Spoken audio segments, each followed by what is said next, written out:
ദിവസവും 2-3 മണിക്കൂറൊക്കെ ലവേഴ്സിനെ പോലെ തന്നെ വിളിക്കുന്ന ഫ്രണ്ട്ഷിപ്പുകളുണ്ട്. നമുക്ക് ഒരുപാട് സ്ഥലങ്ങളിൽ വെച്ച് അങ്ങനെയുള്ള കട്ട ഫ്രണ്ട്സുകളെ കാണാൻ പറ്റും.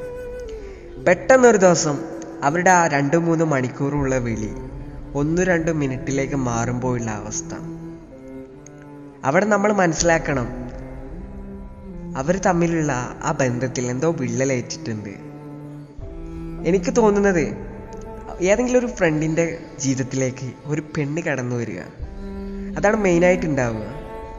ഒരിക്കലും ഞാൻ എൻ്റെ ലൈഫ് എക്സ്പീരിയൻസ് വെച്ച് പറയുന്നതല്ല കേട്ടോ. എൻ്റെ ഫ്രണ്ട്സ് ഇന്നും വിളിക്കാറുണ്ട്, അന്നും വിളിക്കാറുണ്ട്. അവർക്കൊക്കെ ലവേഴ്സും ഉണ്ട്. പക്ഷേ ലവേഴ്സ് ഒരിക്കലും ഞങ്ങളെ ഫ്രണ്ട്ഷിപ്പിലാവുന്നില്ല, അതുപോലെ ഫ്രണ്ട്ഷിപ്പ് ഒരിക്കലും ലവേഴ്സിലും പോകുന്നില്ല. അതാണ് ഞങ്ങളുടെ കാര്യത്തിലുള്ള ഒരു ഡിഫറൻസ്.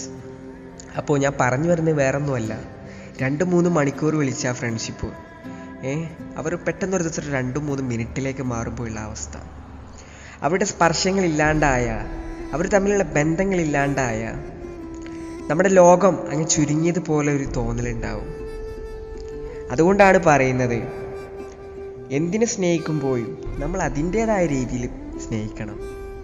അമിതമായിട്ട് ഒന്നിനെ ഇഷ്ടപ്പെട്ട് തുടങ്ങിയാൽ ചിലപ്പോൾ അതിൻ്റെ സ്പർശങ്ങൾ നമ്മളിൽ നിന്ന് ഇല്ലാണ്ടായി കഴിഞ്ഞാൽ, അല്ലെങ്കിൽ അകന്ന് തുടങ്ങിയാൽ ചിലപ്പോൾ നമുക്ക് സഹിക്കാൻ പറ്റില്ല. അതുകൊണ്ട് പറയാം, be safe, B keep everything everywhere. അപ്പോൾ താങ്ക്സ് മജമാരെ.